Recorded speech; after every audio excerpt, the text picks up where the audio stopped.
ইসলামী bank news top 10। প্রধান উপদেষ্টা professor Mohammad ইউনূসের সঙ্গে সাক্ষাৎ করেছেন ঢাকা ৮ আসনের স্বতন্ত্র প্রার্থী ওসমান হাদির পরিবার, সর্বোচ্চ সহযোগিতার আশ্বাস।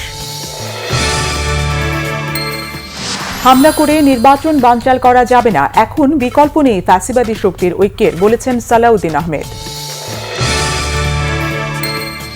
হাদির উপর হামলা কোনো বিচ্ছিন্ন ঘটনা নয়, নির্বাচনকে বানচাল করার ষড়যন্ত্রে আওয়ামী লীগ এমন ঘটনা ঘটিয়েছে, অভিযোগ নাহিদ ইসলামের।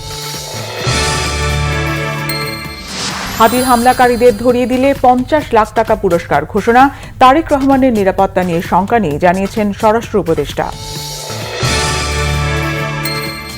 ইনকিলাব মঞ্চের মুখপাত্র ওসমান হাদি গুলিবিদ্ধ হওয়ার ঘটনায় একজনকে শনাক্ত করেছে ডিএমপি, সন্দেহভাজনদের ধরিয়ে দিতে জনগণের প্রতি আহ্বান।